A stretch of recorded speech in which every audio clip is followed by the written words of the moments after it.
Hai sobat, gimana kabar kalian? Semoga disehatkan selalu dan banyak rezekinya, amin.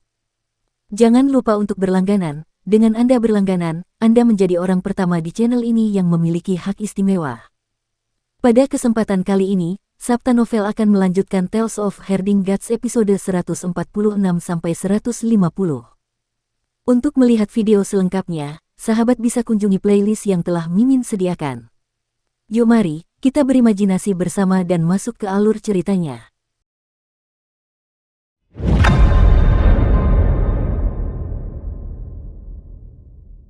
Grandmaster pantatku, Yue Qinghong menginjak bahu budak serigala dan mencibir. Budak serigala melangkah lebar saat ia bergegas menuju Qinmu dan meraih pisau ajaibnya dengan kedua tangannya, mengayunkannya ke atas dan ke bawah. Sementara itu, tubuh Yue Qinghong bergetar dan puluhan pedang beterbangan keluar dari kotak pedang di punggungnya, bertemu langsung di jalan sempit, yang lebih berani akan menang. Di jalan sempit ini, kombinasi budak serigala dan aku akan menjadi tak terkalahkan. Adik muda Qin, sekarang setelah kelemahanmu terungkap, sebaiknya kau kembali ke reruntuhan besar. Dengan satu ke atas dan satu ke bawah, dua pisau ajaib milik budak serigala bagaikan badai hitam yang datang langsung ke arahnya. Sementara itu, 31 pedang di belakang Yue Qinghong mengarahkan ujungnya ke arah Qinmu. Di paling depan ada satu pedang yang diikuti oleh dua pedang, lalu 4, 8 dan 16, yang membentuk bentuk pedang bor yang besar. Saat semua pedang mulai berputar, mereka menusuk ke arah Qinmu. Kakak senior Yue, kau telah mengembangkan ilmu pedangmu dengan sangat baik. Qinmu berseru kagum dan tersenyum, namun, aku sudah mengolah pemurnian Qi menjadi benang jadi kau bukan tandinganku. Memurnikan Qi menjadi benang, Yue Qinghong menjadi marah, apakah kamu mencoba menghinaku? Qinmu menunjuknya dan benang-benang Qi vital di ujung jarinya meledak. Ratusan benang Qi vital berbentuk pedang tajam yang kepala dan ekornya disatukan. Bentuknya mirip dengan bentuk pedang bor tetapi jauh lebih tebal. Pilar pedang setebal kuali air. Dengan bagian depan berupa ujung pedang, bagian belakangnya semakin tebal saat menusuk budak serigala. Pisau-pisau ajaib di tangan budak serigala bagaikan kilat hitam yang saling bersilangan, berbenturan dengan wujud pedang bor milik Qinmu. Dalam sekejap, percikan api beterbangan ke segala arah di dalam gang. Meskipun budak serigala memiliki kekuatan yang luar biasa, lengannya menjadi mati rasa karena getaran, menyebabkan dia tidak dapat mengendalikan pisau-pisau ajaibnya dan bajunya robek. Yue Qinghong terkejut dan menggunakan jurus pedang bor untuk menusuk bahu Qinmu. Dia membantu Qinmu menyelamatkan budak serigala, menyelesaikan kesulitannya.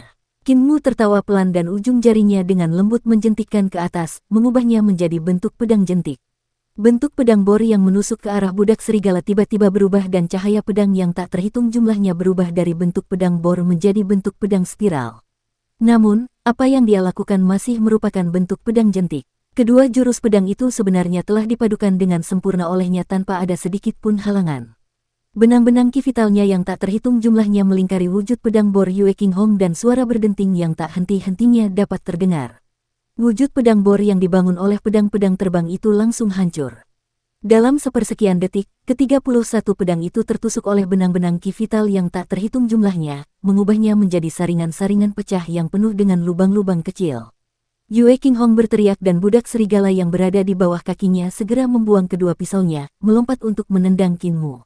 Qinmu menendang balik dan gemuruh keras terdengar saat tubuh besar budak serigala itu terpental mundur. Sementara itu, Yue Qinghong yang berada di punggung budak serigala mengambil kesempatan untuk melompat dan menusuk bahu Qinmu sambil menggunakan jarinya sebagai pedang. Energi vital keluar dari jarinya dan berubah menjadi energi pedang yang hendak menusuk bahu Qinmu. Tiba-tiba terdengar suara iblis, Samoye. Pikiran Yue Qinghong terguncang dan dia kehilangan kendali atas pikirannya. Kemudian, dia mendengar alunan musik yang membuatnya melepaskan ki pedangnya dan mulai menari di depan Qinmu sambil tertawa. Kultivasi Yue Qinghong masih kuat, yang membuatnya segera sadar kembali. Dia segera menguatkan pikirannya. Dia kemudian bergerak mundur dan merasakan kehangatan di punggungnya. Dia berpikir, sial, ledakan. Qinmu telah bersandar pada punggungnya dan tiba-tiba mengerahkan tenaganya untuk bersandar ke belakang, menghantamnya ke dinding di samping. Di balik tembok itu terdapat kediaman Biksu Yunke dan ketika tembok itu tiba-tiba runtuh, aura di sekitar tubuh Biksu Yunke bersinar terang, menghantam Yue Qinghong yang ada di dalam tembok itu.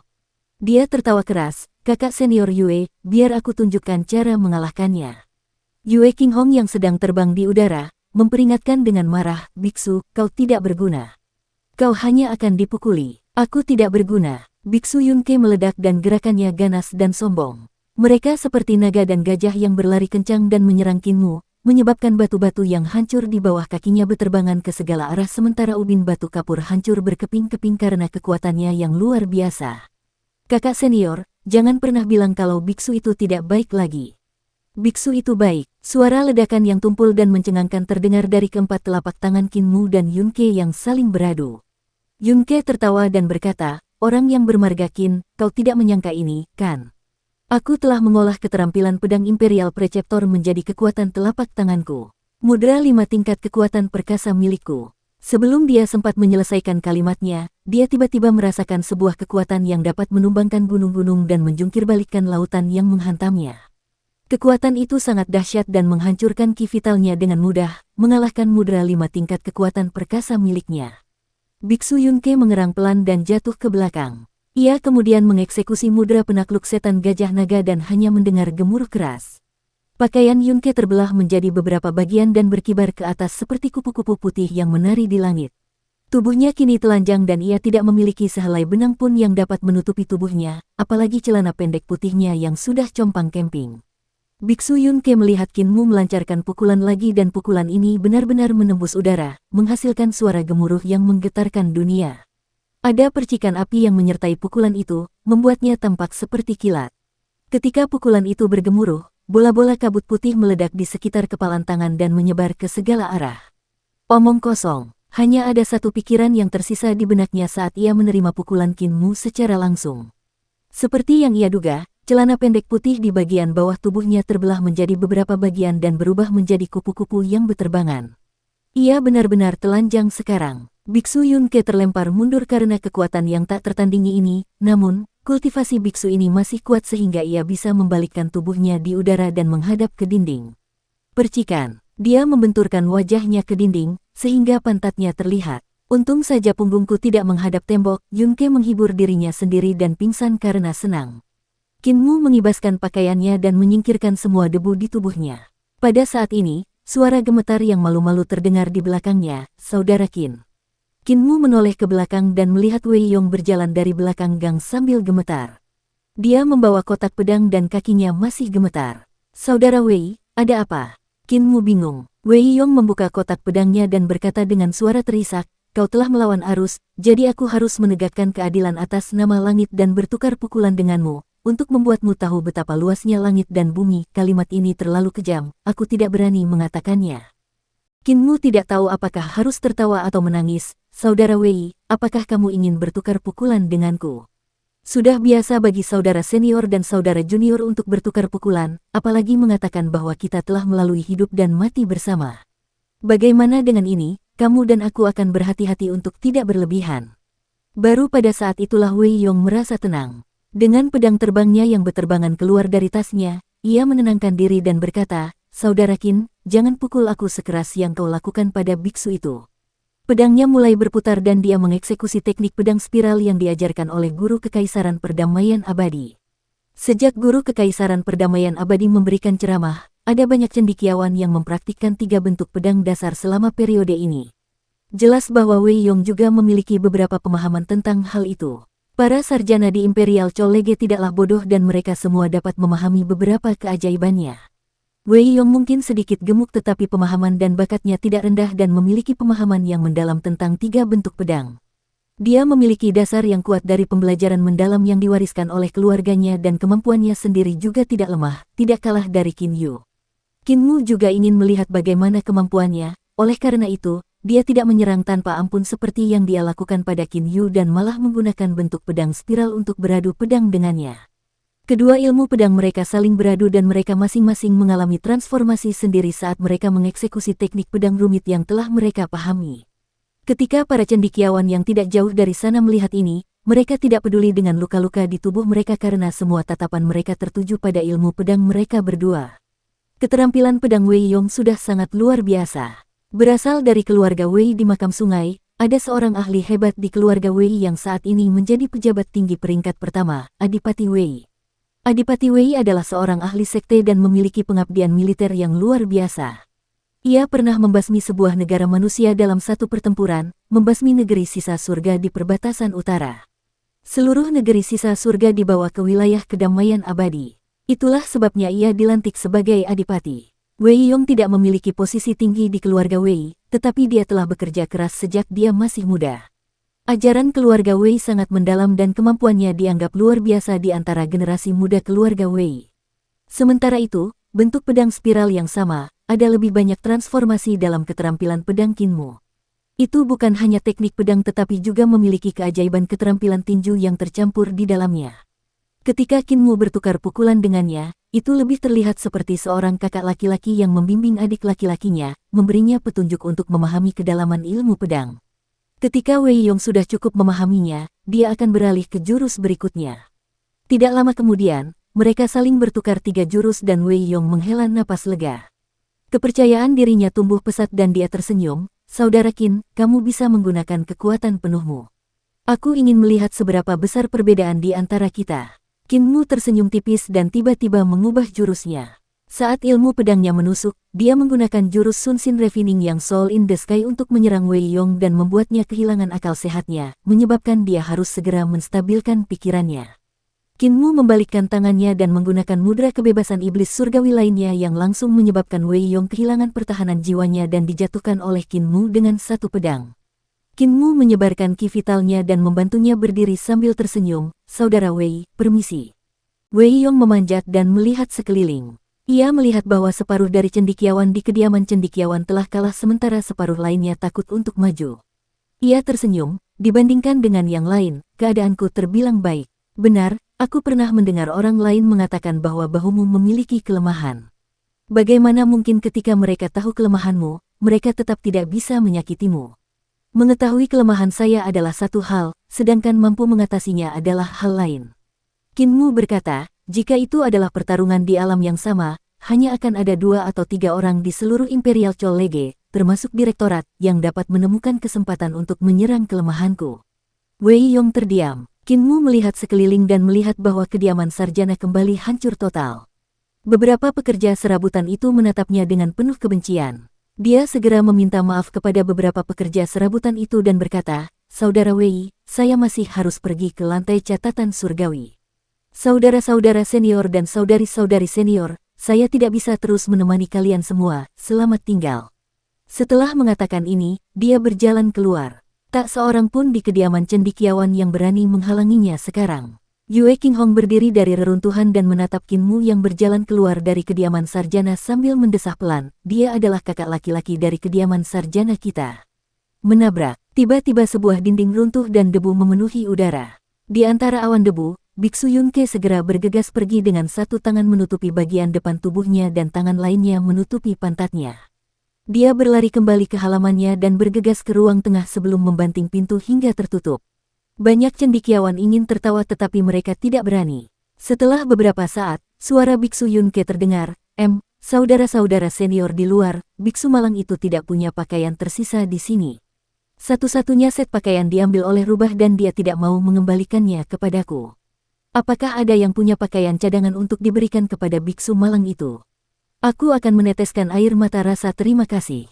Wei Yong tersenyum, "Kakak senior Yun, tolong tunggu sebentar. Aku punya beberapa set pakaian cadangan, tetapi agak kebesaran." Yunke menjawab, "Tidak masalah, pakaian seorang biksu juga hanya sekadar harta duniawi."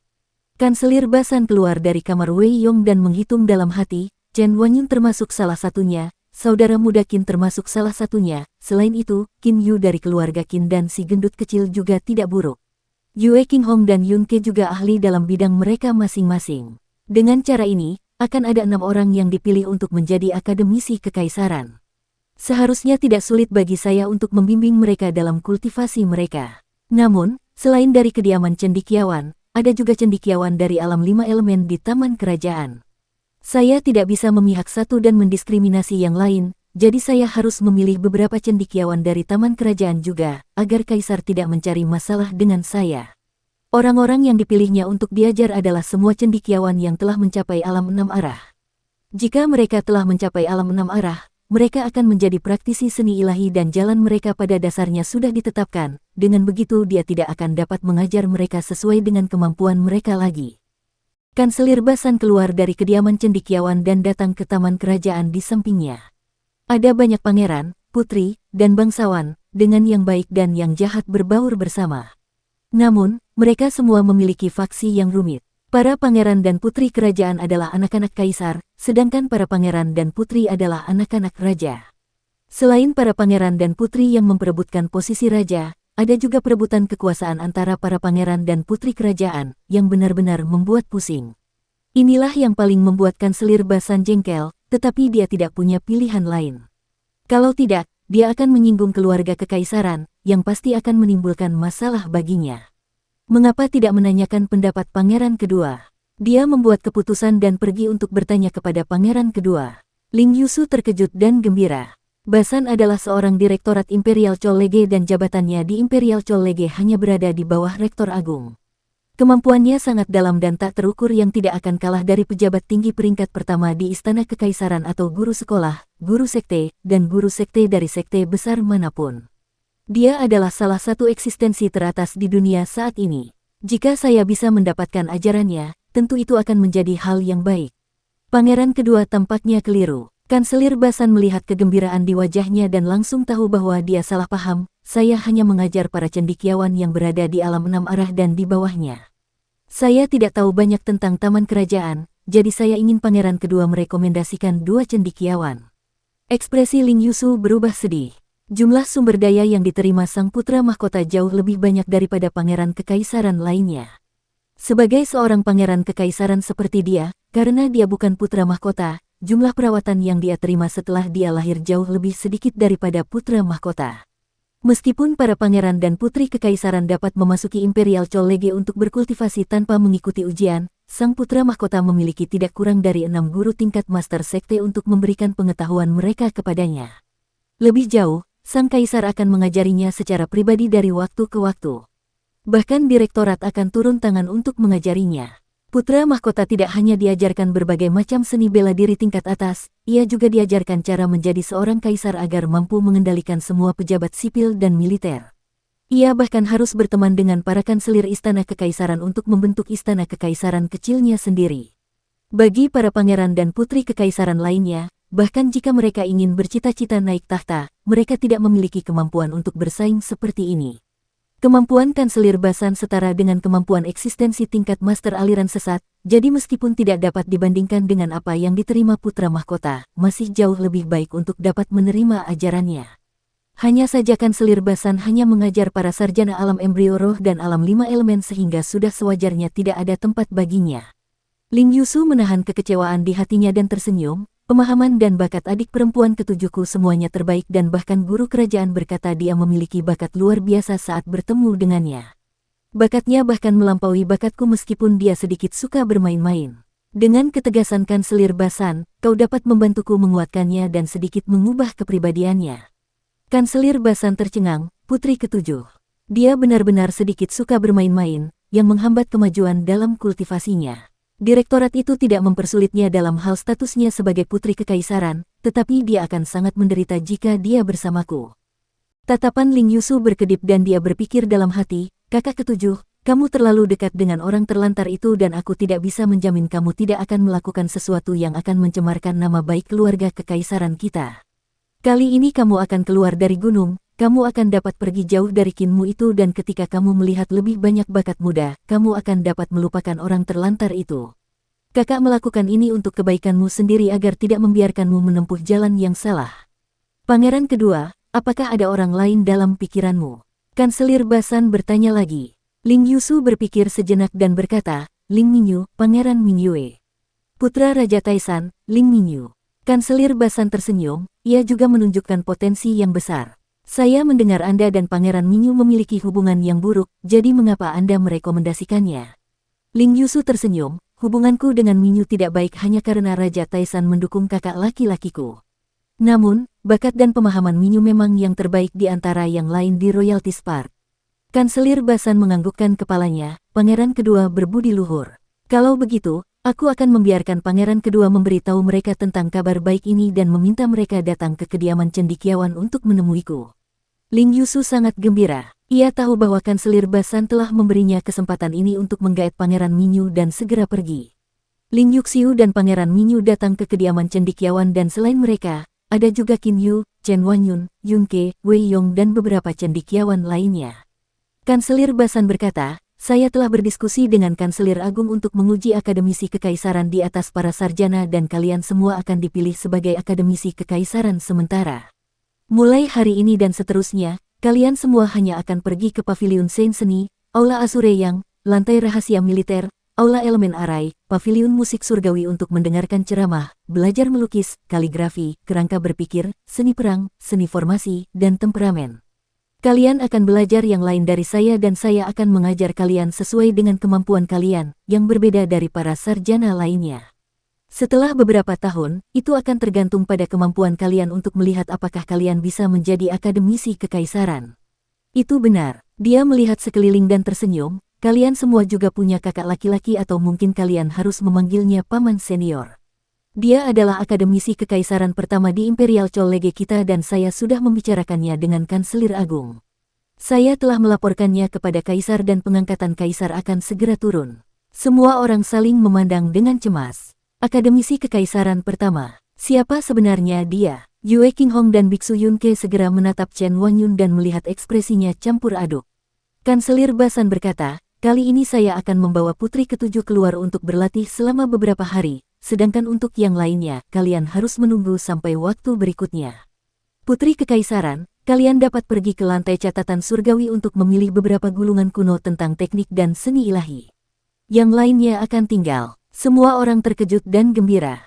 Lantai catatan surgawi. Sekretaris itu memeriksa buku catatannya dan berkata pada Qinmu, kamu tidak boleh merusak buku apapun saat masuk untuk membacanya. Jika buku-buku di dalamnya rusak, kamu akan dipenjara. Dengan buku catatanmu, kamu hanya dapat membaca buku-buku di lantai pertama. Jangan naik ke lantai kedua, kalau tidak, sekretaris di lantai kedua akan menangkap dan menghukummu. Qinmu berkata, saya akan mengikuti Kanselir Basan keluar untuk berkultivasi dan belajar melalui pengalaman luar, oleh karena itu, saya ingin meminjam beberapa gulungan kuno. Sekretaris itu tercengang dan menjawab, begitulah yang saya lihat.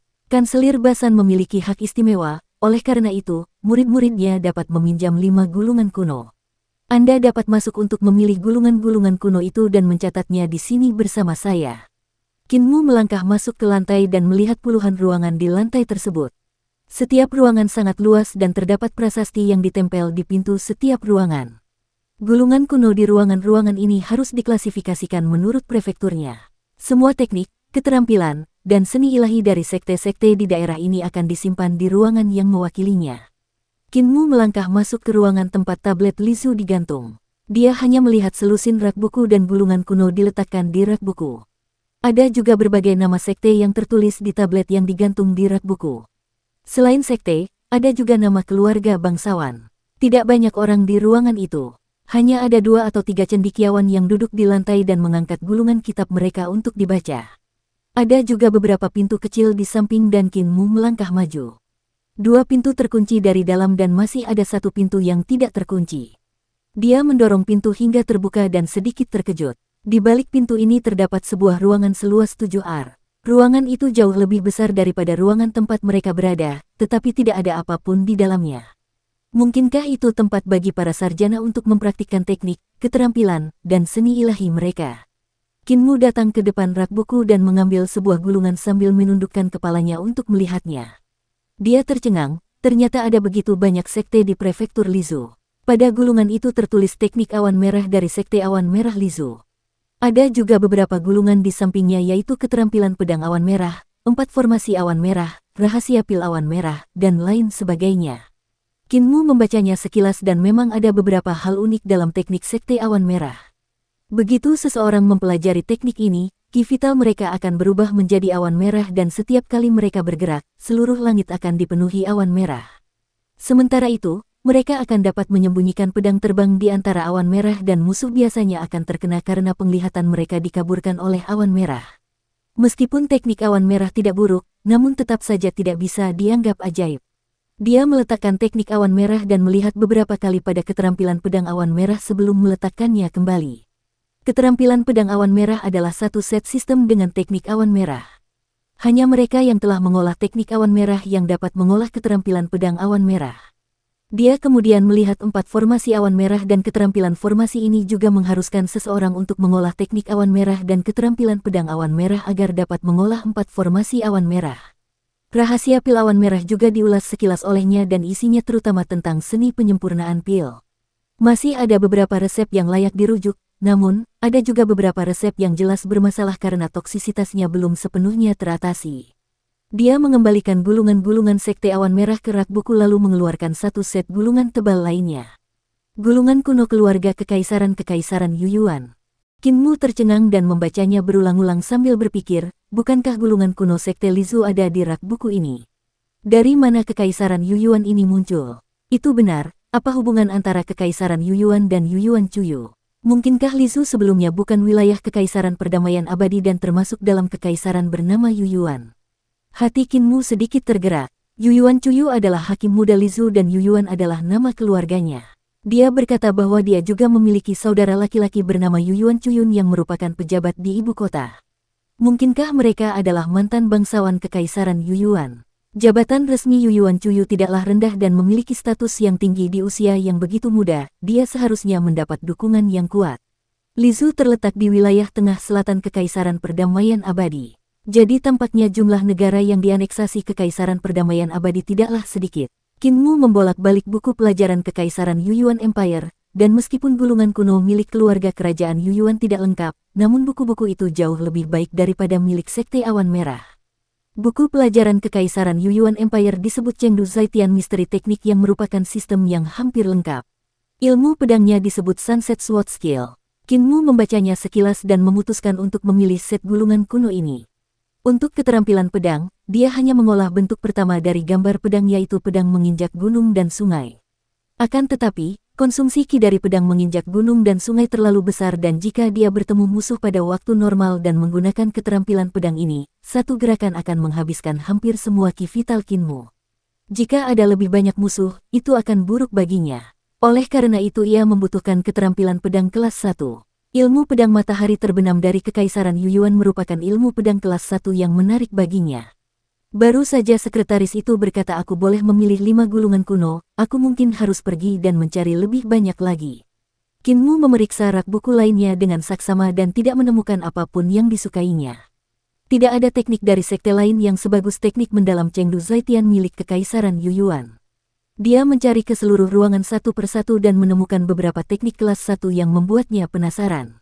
Jika sudah ada begitu banyak gulungan kuno yang dikumpulkan di lantai pertama lantai catatan surgawi, seberapa kuatkah gulungan kuno yang disimpan di lantai kedua dan ketiga? Ada yang tidak beres. Beberapa gulungan kuno yang dipersembahkan oleh sekte-sekte itu mungkin telah dipotong dan mereka tidak mempersembahkan seni pamungkas mereka yang sebenarnya. Semakin Qin Mu melihat-lihat gulungan kuno ini, semakin banyak keraguan muncul di hatinya. Banyak gulungan kuno di sini telah dipotong dan beberapa seni pamungkas tidak disertakan. Dia melihatnya sekilas dan dapat dengan jelas merasakannya. Misalnya, Nine Songs Connecting River Sword Skill memiliki total 9 jurus, tetapi ketika ia melakukan jurus ke-9, ia merasakan kekuatannya sendiri dan kekuatan ilmu pedang mencapai puncaknya yang kemudian tidak diikuti oleh apapun. Kekuatan yang mencengangkan telah diseduh, tetapi tidak ada jurus ke-10 yang melepaskan kekuatan ini. Ini menunjukkan bahwa Sekte Pedang 9 Lagu tidak mengerahkan seluruh kemampuan pedangnya dan menyembunyikan sebagian dari kemampuan mereka. Ada banyak kasus serupa. Jelaslah bahwa kekuatan-kekuatan ini tidak bersedia menyerahkan seni pamungkas mereka kepada Kekaisaran Perdamaian Abadi dan seharusnya menyimpan beberapa hal untuk diri mereka sendiri. Tidak lama kemudian, Qin Mu memilih gulungan kuno keduanya. Gulungan kuno ini disebut panduan jiwa yang dapat menarik jiwa orang mati keluar dari alam baka dan juga dapat memungkinkan orang yang mengucapkan mantra untuk memasuki alam baka. Alasan dia memilih Soul Gate terutama karena mantra yang terlibat dengan bidang ini di Floor of Heavenly Records terlalu sedikit. Qin Mu berpikir jika dia mengembangkannya lebih lanjut, bisakah dia menarik kembali jiwa seseorang yang baru saja meninggal dan menghidupkannya kembali. Setelah itu, ia juga memilih Ghost Transferring God Dispatching Runes Command dari Great Mountain Sect. Mantra Great Mountain Sect juga sangat tidak biasa, bisa menggunakan rune untuk meminjam kekuatan hantu dan dewa. Ini membuatnya merasa bahwa itu terhubung dengan jalur melukis. Dia hanya memilih 3 gulungan kuno dan tidak ada manfaatnya memilih lebih banyak.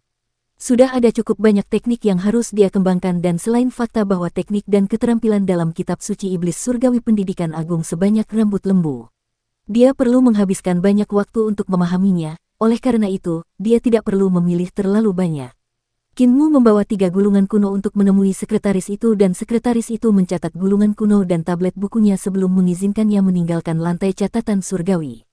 2 hari kemudian, dekrit kekaisaran turun dari kaisar untuk mengangkat Kinmu sebagai akademisi kekaisaran di Imperial College, menganugerahkannya sebagai pejabat tingkat 6 atas dan juga mengizinkannya untuk mengakses hingga tingkat ketiga lantai catatan surgawi tanpa dikendalikan oleh Imperial College. Di depan gerbang Gunung Imperial College, Kanselir Basan berdiri di sana menunggu. Setelah beberapa saat, pangeran kedua Ling Yusu bergegas datang, menyeret Ling Yuxiu yang tidak mau. Kakak ketujuh, mengikuti Kanselir Basan untuk berkultivasi pasti jauh lebih baik daripada tinggal di Imperial College. Ling Yusu tersenyum dan berkata, Kanselir Basan, dia adalah eksistensi tingkat master sekte yang jauh melampaui semua direktorat lainnya. Bahkan aku iri padamu dan sangat berharap menjadi murid kanselir. Jadi jangan ragu, kau adalah adikku tersayang, kita lahir dari rahim yang sama jadi mengapa aku harus menyakitimu. Di samping gerbang gunung, seekor banteng hijau besar dan kokoh berdiri seperti manusia dan menggoda naga kilin yang menjaga gerbang gunung. Kadang-kadang ia menarik sehelai janggut naga dan kadang-kadang ia menyentuh ekor naga kilin. Kubilang adik, kapan kamu mau keluar bermain dengan adikmu? Sapi jantan hijau itu bersandar di depan gerbang gunung dengan bunga peoni pohon di mulutnya sambil terkekeh, kakak, apa asyiknya menjaga di sini setiap hari? Biarkan aku membawamu keluar. Dunia kenikmatan sensual pasti akan membuatmu bahagia. Apakah kau melihat bunga cantikku ini? Aku akan memberikannya kepadamu untuk dimakan. Naga kilin menahan amarahnya sambil melirik Kanselir Basan dan segera menekan pikirannya untuk menjadi bermusuhan dan memakan banteng hijau ini. Kanselir Basan, kapan Anda berangkat? Tanya Ling Yusu. Kanselir Basan mengangkat kepalanya dan melihat ke atas gunung, kita harus menunggu 1 orang lagi.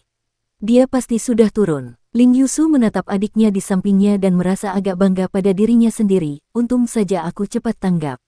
Kalau tidak, adik ketujuh tidak akan bisa berhenti bermain-main dengan orang terlantar dari reruntuhan besar itu jika dia tetap tinggal di gunung.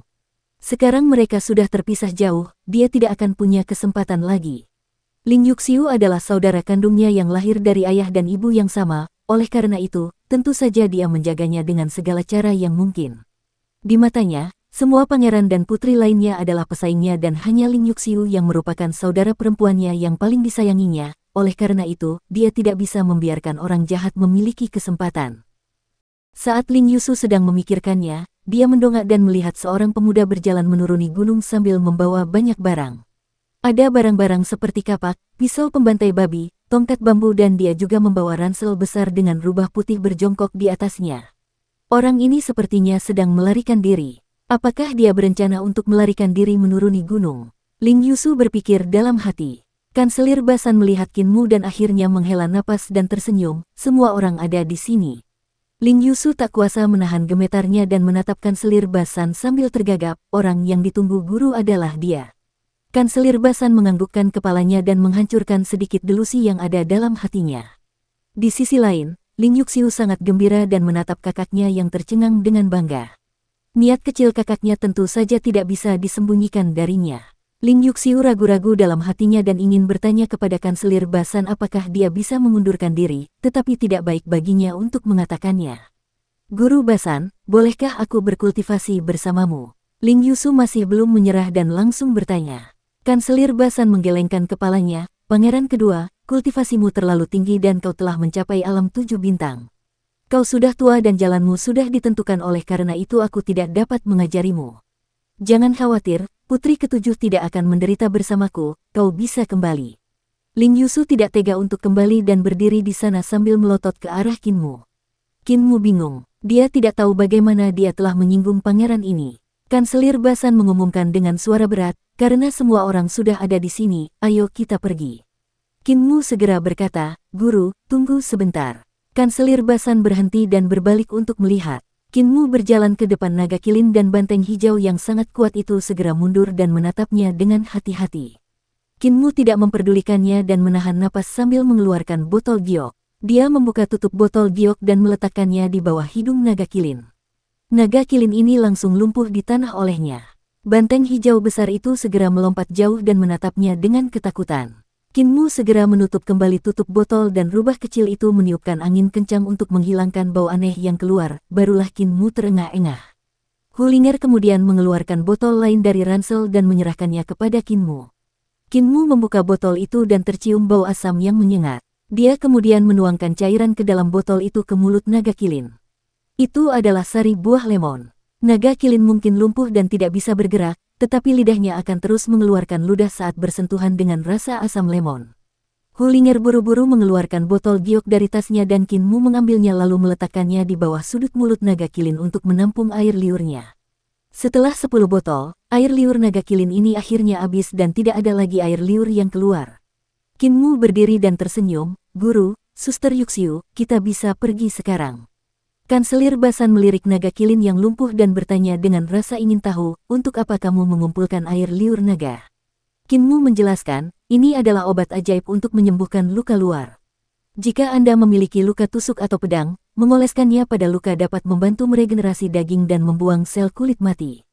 Pasti akan ada luka dari pengalaman luar ruangan ini, jadi tidak ada salahnya untuk mempersiapkan diri lebih banyak." Hati Kanselir Basan sedikit tergerak. Kinmu mungkin melakukan ini bukan hanya karena kemungkinan cedera selama perjalanan, tetapi juga untuk menyambung kembali bagian bawah tubuh Bacer dan membiarkan Bacer pulih sepenuhnya. Kinmu lalu berkata, "Guru, bisakah Anda meminjamkan saya banteng hijau Anda?" Banteng hijau itu terkejut, "Jangan berani-berani main-main. Linger dan aku sudah menjadi saudara angkat. Jika kau berani memakanku, kakak perempuanku akan bertarung denganmu. Benar kan, kakak Linger?" Hulinger merasa bangga pada dirinya sendiri. Dia mabuk berat dan menjadi adik angkatku. Kinmu tersenyum, "Aku hanya memintamu untuk membantuku membawa barang bawaanku. Lihat, kamu sangat gugup. Ngomong-ngomong, aku baru saja memeriksanya. Naga kilin itu jantan. Sapi jantan hijau itu seperti disambar petir sebanyak 30 kali, mati rasa dan linglung di tempat." Tiba-tiba ia berteriak keras dan Hulinger menghampirinya untuk menghiburnya, "Tidak apa-apa, tidak apa-apa. Laki-laki dan perempuan semuanya sama, dia tidak menyukaimu. Lagi pula, jika dia benar-benar menyukaimu, itu akan buruk untukmu." Kanselir Basan menggelengkan kepalanya dan membawa mereka keluar dari Imperial College, berjalan keluar dari ibu kota. Sapi jantan hijau itu tiba-tiba merangkak di tanah dan melolong pelan. Tubuh di bawah kulit sapi jantannya tiba-tiba mengeluarkan suara keras saat tulang-tulangnya tumbuh dengan cepat. Otot-ototnya juga menonjol keluar dan bulunya tumbuh dengan cepat. Tingginya awalnya 2 hingga 3 manusia saat berdiri. Sekarang dia memperlihatkan wujud aslinya, dia bahkan jauh lebih besar dari aslinya. Tubuhnya lebih dari 10 kali lebih besar dan kedua tangannya menjadi kuku banteng. Asap keluar dari lubang hidungnya dan angin bertiup kencang di bawah kakinya. Kanselir Basan menyuruh Kinmu dan Ling Yuxiu menaiki punggung banteng dan menaruh ransel mereka di punggung banteng. "Pangeran kedua, tidak perlu mengirim kami pergi. Kembalilah." Kanselir Basan menatap Ling Yuxiu yang telah mengirim mereka keluar dari ibu kota dan tersenyum, "Mereka akan baik-baik saja. Kalian bisa kembali." Ling Yuxiu memasang wajah masam saat melambaikan tangan ke arah Ling Yuxiu. Ling Yuxiu saat ini sedang berbicara dengan Kinmu dan dia tidak tahu lelucon apa yang diucapkan Kinmu yang membuat Ling Yuxiu tertawa kecil dan meninju dada pemuda itu. Ling Yuxiu merasa dadanya dihantam keras dan dia pun merajuk. Keempat kaki banteng hijau itu melangkah maju dan angin bertiup kencang di bawah kakinya. Ia berlari cepat menuju kejauhan dan meninggalkan Ling Yuxiu dalam debu. Hulinger duduk di atas tanduk banteng yang melengkung dan bulunya yang putih bersih berkibar ke belakang tertiup angin yang menerpa wajahnya. Sepasang tanduk banteng itu melengkung menjadi 2 lingkaran, sehingga dia dapat duduk di dalamnya dengan mudah tanpa tertiup angin. Si rubah kecil bertanya dengan rasa ingin tahu, "Banteng 2, kamu benar-benar tahu cara mengendalikan angin?" Banteng hijau itu tersenyum, "Apa susahnya mengendalikan angin? Aku spesies naga dan mengendalikan badai adalah kemampuan bawaanku. Kau akan tahu saat melihat kulitku. Bukankah kulit dan rambutku yang hijau mirip dengan naga hijau? Leluhurku adalah naga hijau. Itu bukan sesuatu yang bisa dibandingkan dengan kalian, setan kecil." Dia sangat sombong. Garis keturunannya membuatnya sangat berbeda dari binatang aneh lainnya. Jika dia bertemu dengan binatang aneh lainnya, dia bisa menggunakan kekuatan naganya untuk mengintimidasi lawan dan membuat mereka jinak. Hulinger membelai kulit kepalanya dan kulit sapinya tampak mengilap dan sangat tebal. Kulitnya memiliki pertahanan yang mengagumkan dan sisik naga di lehernya juga menyilaukan mata. Dia berseru kagum, "Banteng 2, kulitmu pasti sangat berharga." Banteng hijau itu terhuyung-huyung dan segera menutup mulutnya, sambil berpikir dalam hati, kakak sumpahku juga orang yang kejam. Tuannya ingin memakanku, dia ingin mengulitiku untuk ditukar dengan uang. Biadab, kebiadaban mereka sudah menjadi yang kedua secara alami. Aku, Banteng, sederhana dan jujur, lebih baik bagiku untuk mengurangi kontak dengan orang-orang jahat ini.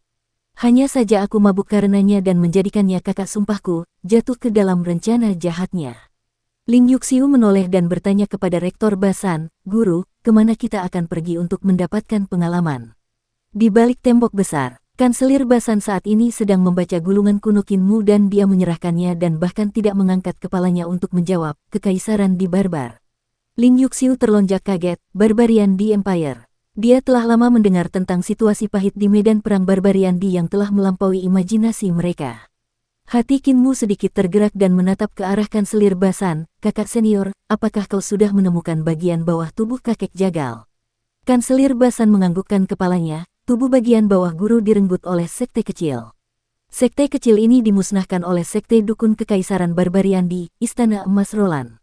Tubuh bagian bawah guru seharusnya jatuh ke tangan Istana Emas Roland. Qinmu menghela napas lega. Tidak heran Kanselir Basan memilih pergi ke kekaisaran Barbarian di. Dia masih sedikit bingung, mengapa Istana Emas Roland memusnahkan sekte kecil itu untuk merampas tubuh bagian bawah jagal. Banteng hijau itu berjalan ke arah barat dan sampai di tepi sungai lumpur. Banteng hijau itu melangkah di atas air dan berlari kencang ke hulu. Kemampuan banteng ini dapat dibandingkan dengan Raja Iblis. Ia bahkan lebih stabil melangkah di atas air daripada melangkah di darat. Selain itu, ia juga pandai mengendalikan angin dan guntur, sehingga kecepatannya sangat cepat. Dengan kecepatan ini, ia benar-benar dapat menempuh jarak 1000 mil dalam sehari. Kanselir Basan membaca sekilas gulungan kuno yang dipilih Qinmu dan Ling Yuxiu, sambil sakit kepala ia meraih gulungan kuno yang dipilih Qinmu. Gulungan kuno yang dipilih Ling Yuxiu adalah seni pedang dewa, selain itu adalah mantra. Selain seni pedang matahari terbenam yang diserahkan Qinmu, yang dianggap biasa, dua tulisan lainnya membuatnya bingung. Kedua tulisan ini, yang satu disebut Soul Guide, yang satu lagi disebut Ghost Transferring God Dispatching Runes Command. Semua seni pedang dan mantra ilahi memiliki teknik dasar yang harus dipatuhi. Ini disebut memahami dengan analogi, untuk menarik kesimpulan tentang kasus lain dari satu contoh. Dengan pengetahuan dan pengalaman Kanselir Basan yang tak tertandingi, ia mampu memberi mereka petunjuk. Hanya dua gulungan kuno yang dipilih Qinmu ini yang tidak populer di antara yang tidak populer. Biasanya, bahkan jika Kanselir Basan memasuki lantai catatan surgawi, bahkan jika dia kebetulan melihat mantra yang tidak populer ini, dia hanya akan melihatnya dan menyingkirkannya, tidak repot-repot membacanya sama sekali. Itu benar-benar memaksanya untuk menjelaskannya. Di mata wilayahnya, kekuatan mantra pemandu jiwa dan perintah rune pengirim dewa pengalih hantu tidak cukup kuat dan tidak ada yang bisa membuat mata seseorang berbinar. Dia benar-benar tidak tahu apa niat Qinmu memilih kedua mantra ini. Kanselir Basan duduk di punggung banteng dan melemparkan dua gulungan kuno itu kepada Qinmu agar dia dapat mempelajarinya sendiri. Dia kemudian menjelaskan gulungan-gulungan yang dibawa Ling Yuxiu dari lantai catatan surgawi. Ling Yuxiu adalah anak dari keluarga kekaisaran, oleh karena itu, dia bisa memasuki lantai kedua di lantai catatan surgawi. Kali ini dia mengeluarkan mantra Dao mendalam dari sekte Dao yang disebut Azure Heaven Lightning Lure dari lantai. Nama ini saja sudah lebih ortodoks daripada Soul Lure dan Ghost Transferring God Dispatching Runes Command. Itu adalah mantra petir ortodoks dari sekolah Tao, jadi reputasinya secara alami sepenuhnya dapat dibenarkan. Penjelasan Kanselir Basan juga jelas dan logis, banyak bagian yang sulit dipahami menjadi jelas bagi Ling Yuxiu di bawah nasihatnya. Qinmu juga terpikat saat mendengarkannya. Tiba-tiba, dia berpikir bahwa dia dapat menggunakan Azure Heaven Lightning Lure dan Thundercelap Eight Strikes secara bersamaan dan mungkin dia dapat memperoleh kekuatan yang tak terbayangkan. Jalan pikirannya mulai menyebar dan dia tidak mendengar apa yang dikatakan Kanselir Basan, tenggelam dalam perhitungannya sendiri. Ling Yuxiu berkonsultasi dengan Kanselir Basan mengenai beberapa hal yang tidak dipahaminya dan segera mencobanya. Serangkaian metode Dharma dijalankan dan tiba-tiba sebuah petir menyambar permukaan sungai, meledakkan beberapa ikan sungai yang panjangnya 3 meter. Ling Yuxiu terkejut dan gembira. Dia sangat puas. Kanselir Basan menggelengkan kepalanya dan berkata, "Putri, dasar-dasarmu masih terlalu kurang. Kau tidak melatih dasar-dasarmu dengan benar. Kekuatan Azure Heaven Lightning Lure ini tidak seperti ini. Dia menyegel harta karun ilahinya dan hanya membiarkan embrio roh dan harta karun ilahi 5 elemennya terbuka, menempatkannya di alam yang sama dengan Ling Yuxiu. Dia kemudian mengeksekusi Azure Heaven Lightning Lure, menempelkan jari telunjuk dan jari tengahnya, seolah-olah jari-jarinya seperti benang yang menembus jarum tak berbentuk di depan wajahnya. Petir menyambar dan guntur langsung meledak di permukaan sungai. Petir menyambar kemanapun dia menunjuk dan sangat tajam. Dalam sekejap, lebih dari puluhan sambaran petir menyambar. Permukaan sungai bergolak putih dan di mana-mana terlihat ikan-ikan besar yang tertiup angin. Ling Yuxiu benar-benar terpikat oleh Kanselir Basan. Ini juga pertama kalinya Kanselir Basan mengolah umpan petir langit biru ini, tetapi dengan satu gerakan, dia sudah melakukannya dengan sangat terampil, membuat orang-orang berseru kagum. Kanselir Basan tersenyum, teknik keluarga kekaisaranmu, teknik Raja Sembilan Naga, sangat kuat dan mendominasi. Jika fondasimu cukup kuat, umpan petir langit biru yang kau gunakan hanya akan lebih kuat dari milikku. Putri ketujuh, aku tidak akan mengajarimu teknik lain beberapa hari ini. Aku akan membantumu memperkuat fondasimu. Ling Yuxiu langsung menyetujui. Kanselir Basan sendiri adalah eksistensi tingkat master sekte yang memiliki pengetahuan dan pengalaman yang luas. Selain itu, ia juga telah mengalami reformasi pengajar Kekaisaran Perdamaian Abadi dan tinggal di Tanah Suci Universitas Kekaisaran untuk memahami teknik, keterampilan, dan seni ilahi dari semua sekte dan sekte besar. Dengan pengetahuan dan pengalaman yang begitu mendalam, ia sudah menjadi pakar tingkat atas di Kekaisaran Perdamaian Abadi. Banteng hijau itu bergegas menuju perbatasan sementara Kanselir Basan menyebarkan daunnya dan membaca naskah kuno yang mereka bawa dari lantai catatan surgawi. Setelah 2 hingga 3 hari, mereka akhirnya mendekati terusan Kingman. Lintasan Kingman merupakan perbatasan bersama antara Kekaisaran Perdamaian Abadi dan Kekaisaran Barbariandi. Lintasan ini juga merupakan perbatasan bersama antara reruntuhan besar dan Kekaisaran Barbariandi. Di sini, ada jarak lebih dari 30 mil antara Kingman Pass dan stasiun perbatasan Barbariandi Empire, namun, di tengah 30 mil daratan ini, ada hutan yang membentang lebih dari beberapa mil. Hutan ini telah meluas dari Great Ruins dan merupakan bagian dari wilayah Great Ruins. Setiap kali kegelapan menyerbu di malam hari, ia akan memisahkan kedua lintasan megah ini. Dukung terus channel YouTube Sabta Novel. Reruntuhan besar menjadi penghalang alami antara Kekaisaran Barbariandi dan Kekaisaran Perdamaian Abadi. Pasukan di kedua belah pihak ingin saling menyerang secara diam-diam, tetapi mereka tidak dapat melakukannya di bawah naungan malam. Mereka hanya dapat saling menyerang di siang hari. Oleh karena itu, perang menemui jalan buntu. Para perwira dan prajurit dari kedua perbatasan menyebut reruntuhan besar ini sebagai lidah bebek. Kinmu dan yang lainnya memasuki Kingman Pass dan Kanselir Basan menyerahkan kartu bea cukai kepada pertahanan perbatasan. Prajurit itu menghitung jumlah orang ketika dia tiba-tiba melihat Kinmu dan sedikit terkejut. Dia segera berlari ke kota. Semua orang bingung dan Kanselir Basan bertanya dengan bingung, apakah Anda menimbulkan masalah di sini? Banteng hijau itu gembira dengan kemalangannya, ada masalah. Tuan tua, apakah Anda lupa, adik Anda adalah orang terlantar dari reruntuhan besar. Para prajurit di pos perbatasan telah menerima ramalan untuk membunuh orang-orang terlantar dari reruntuhan besar yang berani memasuki kedamaian abadi. Saya rasa adik Anda akan dipenggal atau dijual sebagai budak. Kanselir Basan mengerutkan kening dan sesaat kemudian, suara dentingan baju besi terdengar dari kota bersamaan dengan suara yang dalam dan menggema, Tabib Surgawi, di mana Tabib Surgawi Qin? Sebanyak 100 prajurit mengawal seorang jenderal tua berambut putih keluar dari stasiun perbatasan dan mengamati sekelompok orang itu, siapa di antara kalian yang merupakan Tabib Ilahi Qin? Qinmu tersenyum, aku di sini. Aku tidak pantas disebut Tabib Dewa. Jenderal ini, suara mendesing, di depannya, semua prajurit berlutut dan jenderal tua itu juga berlutut dengan satu lutut sambil kedua tangannya ditangkupkan di atas kepalanya. Obat yang diberikan Tabib Ilahi Qin kepada kita telah menyelamatkan banyak nyawa prajurit kita di pos perbatasan. Saya menerima perintah untuk menjaga pos perbatasan di sini dan tidak memiliki kesempatan untuk pergi ke ibu kota untuk berterima kasih kepada Tabib Ilahi Qin.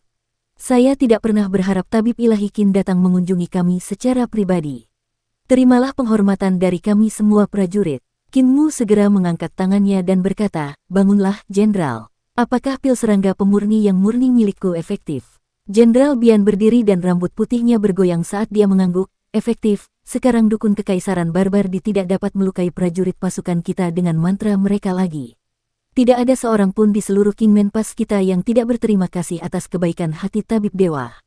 Itu terlalu berat, hanya butuh sedikit usaha.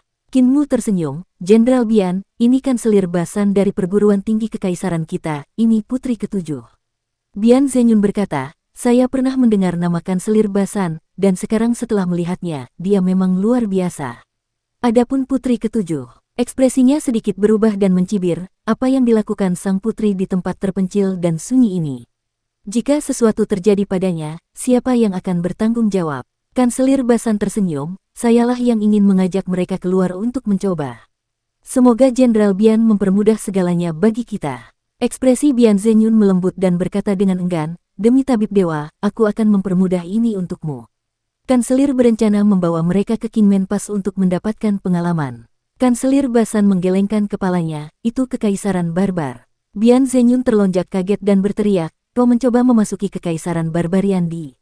Kau mencoba mati. Sekarang kedua negara sedang berperang, kau pasti akan terbunuh jika kau menerobos masuk sekarang.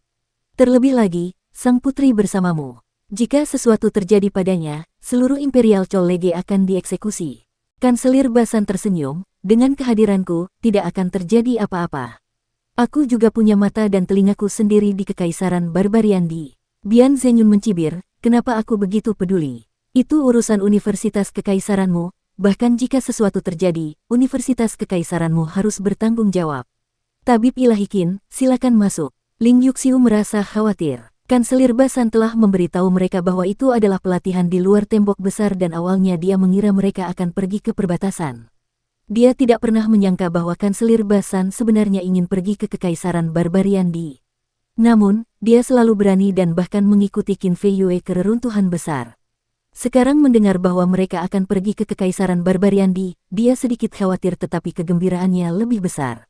Malam harinya, diadakan perjamuan di kediaman jenderal. Bain Zenyun memimpin pasukannya untuk mengundang Kinmu ke perjamuan itu. Kanselir Basan dan yang lainnya juga diundang, tetapi mereka hanya menemaninya. Keesokan paginya, Bian Zenyun mengantar mereka pergi dan memberikan Kinmu nampan berisi emas batangan. Kekaisaran di Barbar tidak mengakui koin kelimpahan besar dan hanya mengakui emas batangan. Tabib dewa, anggap saja itu sebagai biaya perjalananmu. Kinmu mengucapkan terima kasih. Semua orang naik ke punggung banteng dan banteng hijau berjalan keluar dari jalur itu. Mereka melewati lidah bebek di reruntuhan besar dan melewati tembok besar. Mereka bisa melihat debu dari sekeliling dan di dalam debu, ada beberapa binatang aneh dengan duri tulang tumbuh di kepala mereka berlari kencang. Ada jenderal-jenderal tinggi dan tegap dari suku lain yang menunggangi binatang aneh itu dan mereka berteriak keras, Yisuo. Kanselir Basan mengangkat kakinya dan berdiri di atas kepala banteng hijau yang besar itu. Dengan kedua kakinya menginjak tanduk banteng itu, ia segera membuka mantel bulu musangnya. Para jenderal dari berbagai suku melihat tato di dadanya dan segera berteriak untuk menghentikan binatang-binatang aneh di bawah pinggul mereka. Mereka kemudian duduk di punggung binatang-binatang itu untuk memberi hormat sebelum membalikkan binatang-binatang itu dan melesat pergi. Kanselir Basan menutupi dadanya dan turun dari kepala banteng. Kinmu dan Ling Yuxiu sedikit bingung dan tidak tahu mengapa orang-orang barbar ini memberi hormat kepadanya ketika mereka melihatnya. Ketika mereka tiba di pos perbatasan kekaisaran Barbardi, ada juga kota yang tinggi dan besar dengan langkah-langkah keamanan yang ketat. Kanselir Basan membawa semua orang ke dasar celah dan gerbang kota terbuka. Banyak prajurit barbar berbaris dalam dua baris dan menyambut mereka dengan hormat di celah tersebut. Mereka berdua menjadi makin bingung. Pada saat ini, seorang jenderal yang menjaga pos perbatasan kekaisaran barbarian berjalan mendekat dan tertawa terbahak-bahak. Martial Han yang tak tertandingi di seluruh dunia, Raja Padang Rumput kita, sudah lama sekali aku tidak melihatmu. Sejak dirimu yang terhormat menjadi pejabat kekaisaran perdamaian abadi, reputasi Martial Han telah ternoda dengan bau busuk yang tak tertahankan. Kanselir Basan tertawa terbahak-bahak, saya sendiri bukan orang Padang Rumput. Saya hanya mengalahkan prajurit Anda di Padang Rumput dan mendapat gelar Martial Han. Han bela diri. Kinmu dan yang lainnya saling memandang dan Hulinger bertanya dengan bingung, Kanselir, tato apa yang ada di dadamu? Mengapa mereka harus memberi hormat kepadamu saat melihatmu? Kanselir Basan membuka kemejanya dan tersenyum, lihatlah. Kinmu menoleh dan melihat tengkorak aneh yang penuh dengan paku tulang ditato di dadanya. Ini adalah tato para Han dari Barbarian di Empire. Tato ini telah diberkati oleh dukun agung dari tanah suci Barbarian di Empire dan tidak semua orang memilikinya. Kanselir Basan menutupi dadanya dan berkata, saya awalnya adalah Han dari Kekaisaran Barbarian di. Saat itu saya mengikuti guru untuk bepergian dan kami tiba di Kekaisaran Barbarian di. Kami telah mendengar bahwa Kekaisaran Barbarian menjunjung tinggi keterampilan militer, oleh karena itu, saya telah melawan praktisi kuat di padang rumput, memenangkan semua 100 pertempuran tanpa terkalahkan, sehingga saya dihormati sebagai Martial Han. Martial Han berarti kaisar marsial dalam istilah Kekaisaran Perdamaian Abadi. Kaisar bela diri, kakak senior Basan benar-benar memiliki reputasi yang sangat gemilang di Kekaisaran Barbarian di. Kinmu diam-diam terdiam. Ling Yuxiu segera berkata, "Guru, Anda seorang ahli di sekolah teknik pertempuran." Kanselir Basan menganggukkan kepalanya dan tersenyum, "Dulu aku mengikuti guruku untuk mengasah keterampilan pedang. Namun, setelah guru menghilang, sudah lama sekali keterampilan pedangku tidak mengalami peningkatan. Saat itu, guru kekaisaran mendesak adanya reformasi, oleh karena itu, aku datang ke kedamaian abadi untuk mempelajari mantra dan keterampilan pedang, mencoba meminta nasihatnya untuk mengatasi hambatanku. Namun, sebenarnya, keterampilan terkuatku adalah mantra pertempuran, bukan teknik pertempuran." Hati Ling Yuxiu sedikit bergetar. Sepanjang perjalanan ini, Kanselir Basan telah mengajarkan mereka jalan, keterampilan, dan seni ilahi, menjelaskan gulungan kuno satu persatu kepada mereka. Ini membuatnya berpikir bahwa Kanselir Basan paling ahli dalam mantra dan keterampilan pedang. Tidak pernah dia menyangka bahwa dia sebenarnya adalah murid sekolah teknik pertempuran. Sungguh tidak terduga. Yang lebih tidak terduga adalah bahwa Kanselir Basan ternyata memiliki gelar Kaisar Bela Diri di Kekaisaran Barbardi dan sangat dihormati. Ini merupakan suatu kehormatan tertinggi bagi suku asing di Barbarian di Empire. Jenderal Barbar itu membawa semua orang ke celah gunung dan bertanya, "Mengapa Kaisar Bela Diri kembali ke Kekaisaran kita? Sejak kau menyerahkan diri pada Kekaisaran Perdamaian Abadi, semua pahlawan di padang rumput kita membencimu dan ingin mengambil kembali gelar Kaisar Bela Diri." Kanselir Basan tersenyum, "Para sarjana dari perguruan tinggi Kekaisaran kita ingin menyusuri jalan yang pernah kutempuh dulu dan bertemu dengan para pahlawan muda dari Sekte Dukun." Jenderal Barbar itu sedikit gemetar dan mencibir sambil menatap Kinmu dan Ling Yuxiu, "Mereka serius." Ling Yuxiu merasa gembira dan melirik Kinmu, sambil terkekeh, "Kita akan bertemu dengan para pahlawan muda dari Sekte Dukun." Kanselir Basan berkata, "Hanya mereka. Datang ke sini kali ini, saya berencana untuk mengunjungi Tanah Suci Padang Rumput, Istana Emas Roland, untuk memblokir gerbang Istana Emas Roland dengan duduk di sana. Saat itu, saya telah memblokir gerbang Istana Emas Roland, yang merupakan cara saya mendapatkan gelar Kaisar Bela Diri." Otot-otot di sudut mata Jenderal Barbar itu berkedut hebat saat dia mencibir, "Saat itu Heaven Han ada di sekitar. Itulah sebabnya kamu berhasil memblokir gerbang. Bagaimana kemampuanmu dibandingkan dengan Heaven Han sekarang? Meskipun aku tidak sebaik dia, tidak ada banyak perbedaan di antara kita sekarang." Ekspresi Jenderal Barbar itu merosot dan berteriak kepada seorang prajurit, "Lepaskan serigala elang untuk memberitahu Istana Emas Roland, Martial Han ada di sini untuk memblokir gerbang." Jenderal Barbar itu segera berteriak dan sesaat kemudian seekor serigala besar bersayap terbang ke langit dan mengepakkan sayapnya ke bagian padang rumput yang lebih dalam. Jenderal Barbar itu menatap Kanselir Basan dan membungkuk, "Martial Han, jalan di depan bergelombang, tolong." Kanselir Basan tertawa keras dan membawa Kinmu dan yang lainnya ke padang rumput. Ekspresi Jenderal Barbar itu merosot dan berteriak kepada seorang prajurit, "Lepaskan serigala elang untuk memberitahu Istana Emas Roland, Martial Han ada di sini untuk memblokir gerbang." Jenderal Barbar itu segera berteriak dan sesaat kemudian seekor serigala besar bersayap terbang ke langit dan mengepakkan sayapnya ke bagian padang rumput yang lebih dalam. Jenderal Barbar itu menatap Kanselir Basan dan membungkuk, "Martial Han, jalan di depan bergelombang, tolong." Kanselir Basan tertawa keras dan membawa Kinmu dan yang lainnya ke padang rumput. Ling Yuxiu berkata, "Guru Basan, siapakah Heaven Han yang disebutkan orang barbar itu?"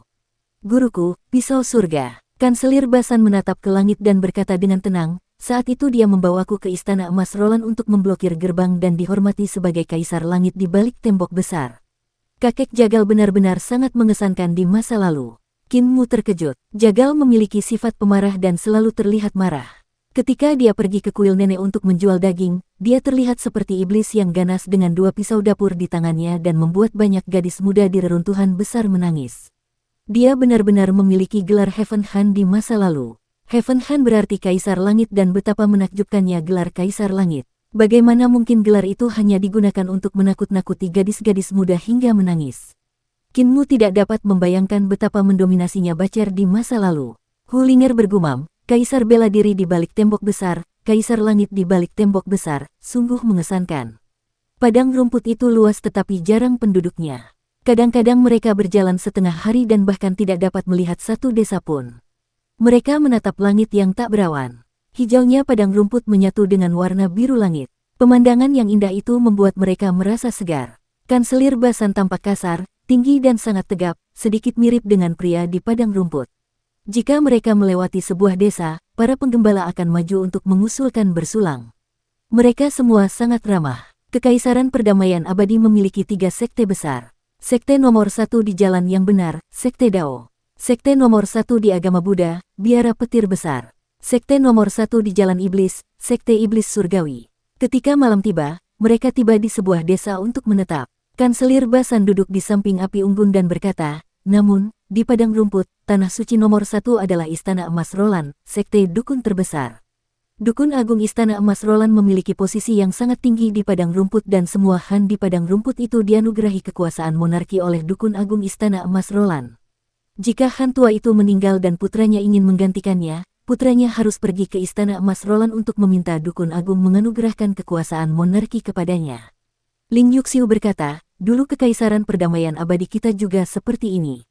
Ayahku pernah mengatakan bahwa Kekaisaran Perdamaian Abadi hanya 10% dari sekarang dan merupakan negara bawahan sekte umur panjang.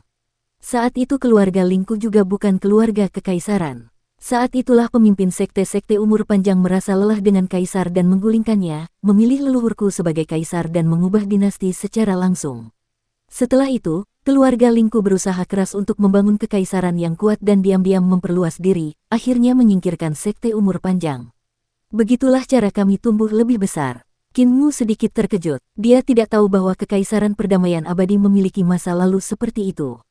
Kanselir Basan meminum anggurnya dan meletakkan labu anggurnya. Dahulu ada lebih dari 30 negara kecil di tanah nasional Kekaisaran Perdamaian Abadi saat ini. Setiap negara memiliki kaisar dan dikendalikan oleh sebuah sekte. Sekte-sekte ini didukung oleh negara-negara ini. Para kaisar harus memberikan upeti setiap tahun kepada sekte-sekte ini.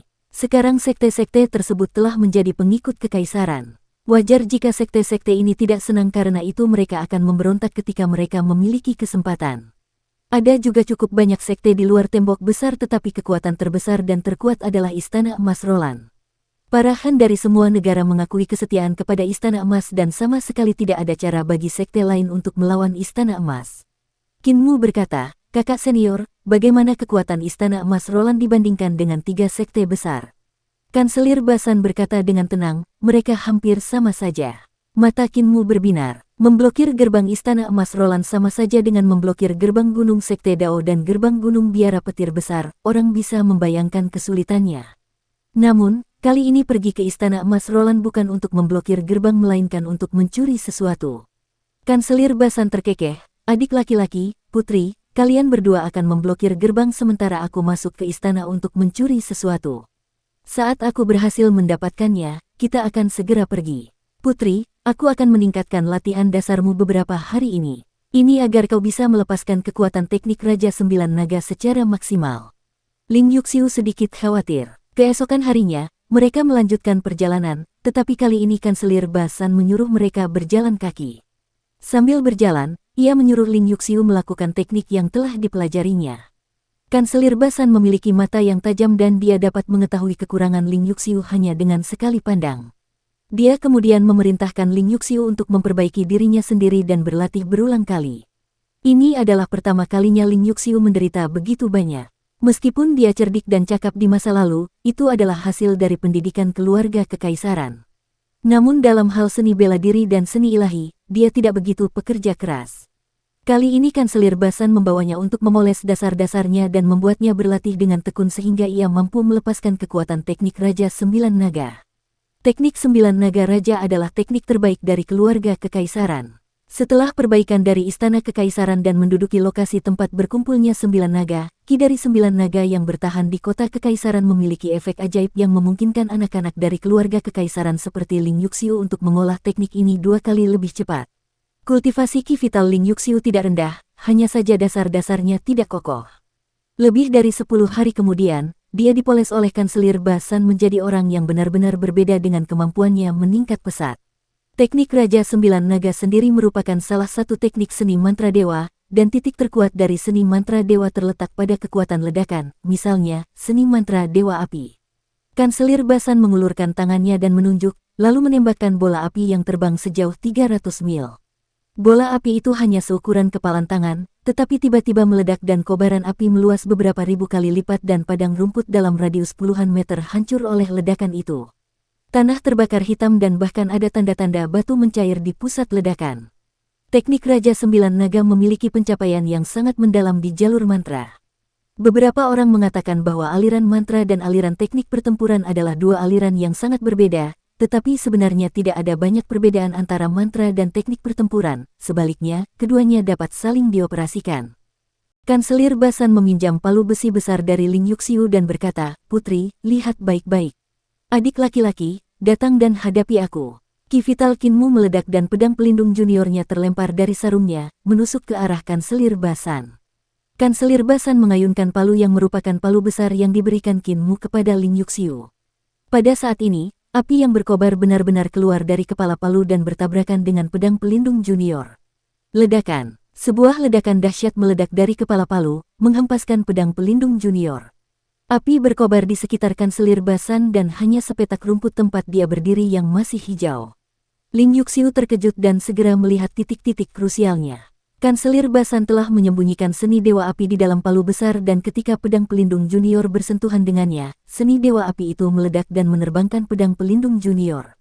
Kinmu menggunakan benang ki vitalnya untuk menyapu pedang pelindung juniornya.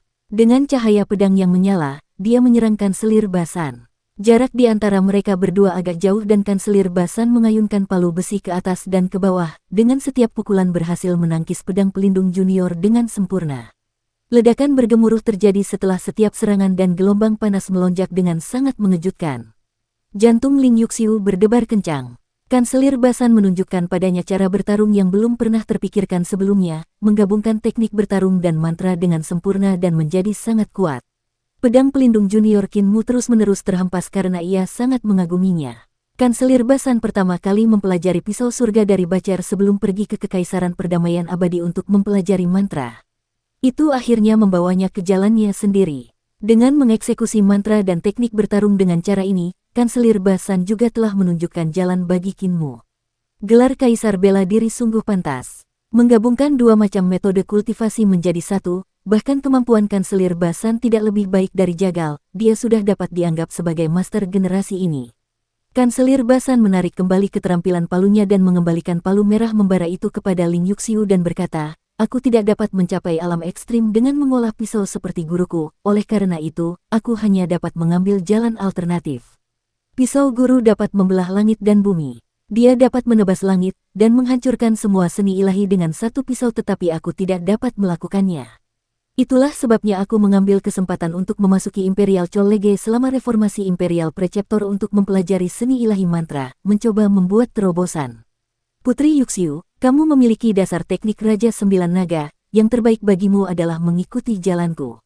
Ling Yuxiu telah menerimanya dengan senang hati dan berkonsultasi dengan serius. Dia tidak mengeluh lagi bahkan ketika Kanselir Basan menyuruhnya berlatih dasar-dasarnya dengan tekun. Kinmu juga tidak dapat menahan godaan dan berkonsultasi dengan Kanselir Basan. Kanselir Basan tentu saja mengatakan semua yang dia ketahui dan tidak ada habisnya dia berbicara. Bahkan Hulinger dan Sapi Hijau telah mendapat banyak keuntungan. Saat mereka masuk lebih dalam ke padang rumput, mereka berlatih menggabungkan teknik bertarung dan mantra. Ling Yuxiu telah menguasai teknik menggabungkan teknik bertarung dan mantra. Kinmu dan dia bertarung dengan sengit dan seluruh tubuh mereka berkeringat. Saat waktunya istirahat, Kinmu mengeluarkan sapu tangannya untuk menyeka keringatnya dan Ling Yuxiu tersenyum, "Akademisi Kekaisaran, biarkan aku membantumu menyeka." Setelah berkata demikian, dia menyambar sapu tangan itu dan menempelkannya di dahi Kinmu. Kinmu juga melihat keringat di dahinya, "Kamu juga berkeringat. Biar aku bantu bersihkan juga." Ling Yuxiu menyerahkan sapu tangan itu kepadanya. Tiba-tiba ekspresi Kanselir Basan berubah drastis dan dia mengangkat tangannya untuk mendorong ke depan sambil berteriak, "Tebing roh surgawi."